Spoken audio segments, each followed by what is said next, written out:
आखिर आज संसद से कौन सा बिल पास हुआ और कौन से बिल को रद्द कर दिया गया। आखिर मोदी सरकार ने ये कौन से 3 नए बिल और कानून को लोकसभा से पास कर लिया है। दोस्तों, सब पर एक एक करके बात करेंगे, लेकिन वीडियो स्टार्ट करने से पहले आप सभी को मेरी तरफ से आदाब, नमस्कार, सलाम।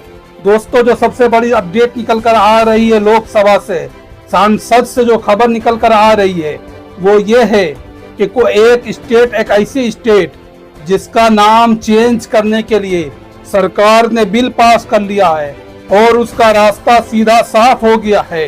अब उसका नाम बदलने जा रहा है और यूपीआई और गूगल पे और फोन पे पर जो पेमेंट करते हैं उस पर क्या बड़ा बदलाव हुआ है।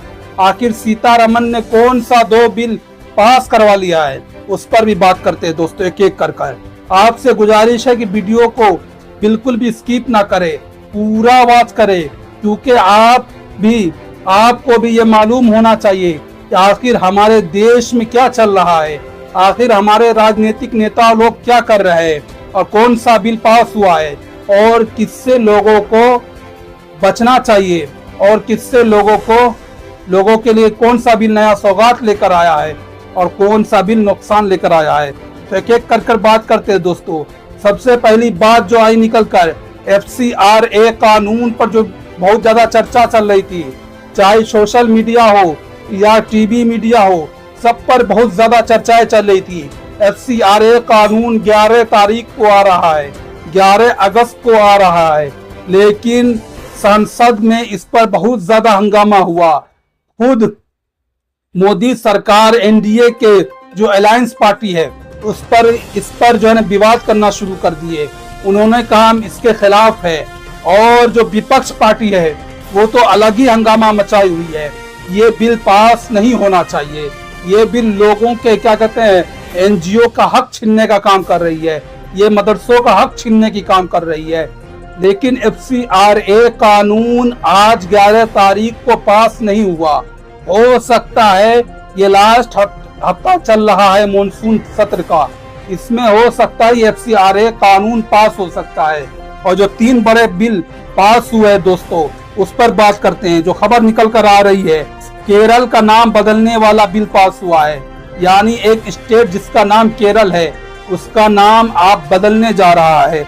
लोकसभा में Kerala alternation of name bill 2026 पास कर दिया गया। जो ये बिल है इसे पास कर दिया गया लोकसभा में। इसके बाद राज्य के आधिकारिक नाम केरल से केरलम करने का रास्ता साफ हुआ। ये बिल बिना विस्तृत बहस के विपक्ष के हंगामे के बीच पास हुआ। जो केरला नाम है उसे अब बीजेपी सरकार बदलने जा रही है, यानी केरला का नाम केरलम करने जा रही है। जैसा कि मोदी सरकार कई जगहों का नाम बदल चुकी है, जैसा कि एक नाम बहुत ज्यादा चर्चे में आया था, जैसे इलाहाबाद का नाम बदलकर प्रयागराज रखा गया था, और भी कई जगह फैजाबाद हो या औरंगाबाद हो, इन सब का नाम भी चेंज किया गया था मोदी सरकार के नेतृत्व में। और इसी तरह अब केरला का नाम चेंज करके केरलम रखा जाएगा। यही बिल को जो है ना मोदी सरकार ने क्या कहते हैं विपक्ष के हंगामे के बीच एकदम सफाई से आसानी से पास करवा लिया है लोकसभा से। अब ये राज्यसभा में जाएगा, फिर उसके बाद ये नाम चेंज हो जाएगा। इसका रास्ता साफ हो गया है, अब ये डायरेक्ट नाम चेंज होने वाला है, केरला का नाम बदलकर केरलम रखा जाएगा। अब दूसरा बिल जो पास हुआ है दोस्तों, ये बहुत ज्यादा महत्वपूर्ण है। वो महत्वपूर्ण इसलिए कि NCDC अमेंडमेंट बिल ये भी पास हो गया है। इसे भी बीजेपी सरकार ने आसानी से पास करवा लिया है। ये क्या है? National CO operative development corporation amendment bill 2026 भी लोकसभा से पास हुआ। इसका संबंध सहकारी क्षेत्र और NCDC के कामकाज में बदलाव से है। National CO operative development corporation bill जो दोस्तों, ये आप लोगों के लिए एक नया सौगात लेकर आया है। जो क्षेत्र में कामकाज होते हैं, जैसे किसान का मुआवजा देना हो, किसान को पैसे देना हो, या उनको खाद देना हो, या क्या कहते हैं औरतों के लिए क्या कहते हैं सिलाई मशीन वगैरह का पैसा देना हो, या और भी जो काम काज होते छोटे छोटे क्षेत्रों में रोड का काम, बिजली का काम, इस पर जो है सरकार एक बिल पास करवाई है। यानी इसमें और आसानी पैदा कर दी है कि जो पैसे दलाल वगैरह काट पीट करके क्या कहते हैं जो रोड बनाने वाले होते थे वो अपना अलग निकालते थे, फिर जाके कहाँ कहाँ वो पैसा जाता था, कुछ पैसों का गलत इस्तेमाल होता था और क्या कहते हैं खराब उसमें स्ट्रक्चर बनाया जाता था, जैसे कंक्रीट मजबूत नहीं होता था, सड़कें जल्दी टूट जाया करती थी, अगर भारी गाड़ियां चलती थी तो सड़कें जल्दी खराब हो जाया करती थी। इसी सबको मद्देनजर रखते हुए सरकार ने ये बिल पास कराया है और इससे लोगों के लिए नया सौगात लेकर आई है बीजेपी सरकार ने। और जो तीसरा बिल पास हुआ है दोस्तों वो ये है कि आज राज्यसभा ने ट्रिब्यूनल रिफॉर्म्स बिल 2026 को पास कर दिया है।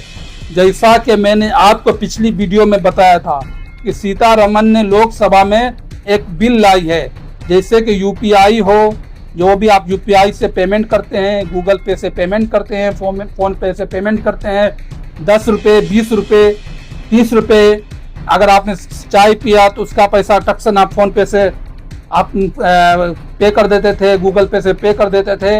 अब इसी पर सरकार ने एक मजबूत कानून बनाया है, यानी सरकार इस पर टैक्स वसूलेगी। वो टैक्स क्या होगा? 0.25 पैसे से लेकर 0.50 पैसे तक सरकार आपसे टैक्स वसूलेगी।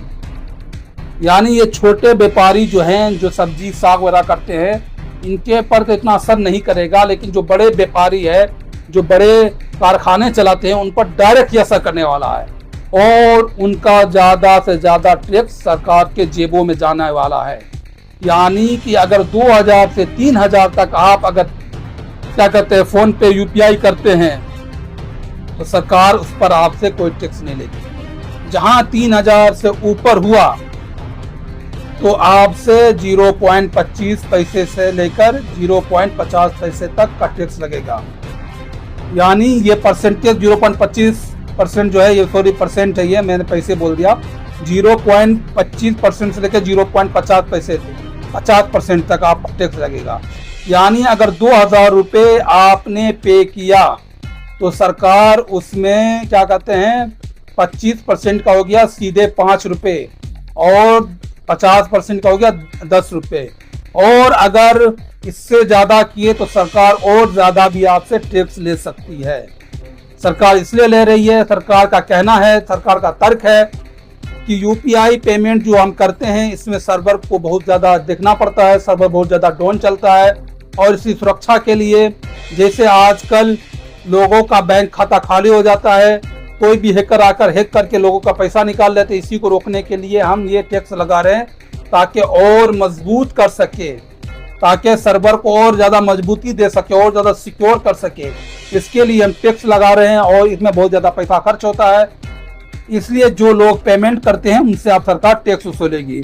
ये थी आज की 3 बड़ी बिल जो आज संसद से सीधा पास हुआ। और इसी बीच संसद में बहुत ज़्यादा हंगामा मचा हुआ था विपक्ष की तरफ से, क्योंकि अमित शाह का वो लोग इस्तीफा मांग रहे हैं, इसलिए कि जंतर मंतर पे जो प्रोटेस्ट हुआ था उस पर पैलेट गन, लाठी चार्ज, आंसू गैस और छात्रों को बहुत ज़्यादा नुकसान पहुंचाया गया था। इसी को लेकर विपक्ष बहुत ज़्यादा नाराज़ है, हंगामा कर रहे हैं, चाहे संसद के अंदर हो या संसद के बाहर हो, वो लोग अपने एहतजाज जता रहे हैं कि अमित शाह आप इस्तीफा दो। और अमित शाह आजकल संसद में नजर नहीं आ रहे हैं, आज भी देखा गया कि वो हाजिर नहीं थे। हालांकि बहुत से ऐसे सोशल मीडिया पर पुरानी वीडियो चलाई जा रही थी कि अमित शाह क्या कहते लोकसभा में हाजिर थे और वो बोल रहे थे, लेकिन ऐसा कुछ नहीं था, अमित शाह लोकसभा में हाजिर नहीं थे। ये थी आज की बड़ी अपडेट। आपको अगर वीडियो पसंद आई हो तो प्लीज इसे लाइक जरूर करिएगा और अपने दोस्तों को इस वीडियो को शेयर जरूर करिएगा, और मेरे बोलने में जो भी गलती हुई है उसे माफ करिएगा, क्योंकि हम नए लोग हैं, नए पत्रकार बनने की सीढ़ियों पर चल रहे हैं, तो आप लोग हमें सपोर्ट जरूर करिएगा और हमारे इस पेज को फॉलो करना हरगिज ना भूलिएगा। अगर आप यूट्यूब पर देख रहे हैं तो सब्सक्राइब जरूर करिएगा। मिलते हैं फिर अगली वीडियो में कई नई टॉपिक के साथ और कोई सरकारी योजनाओं के साथ। जब तक के लिए आप सभी को मेरी तरफ से जय हिंद, जय भारत।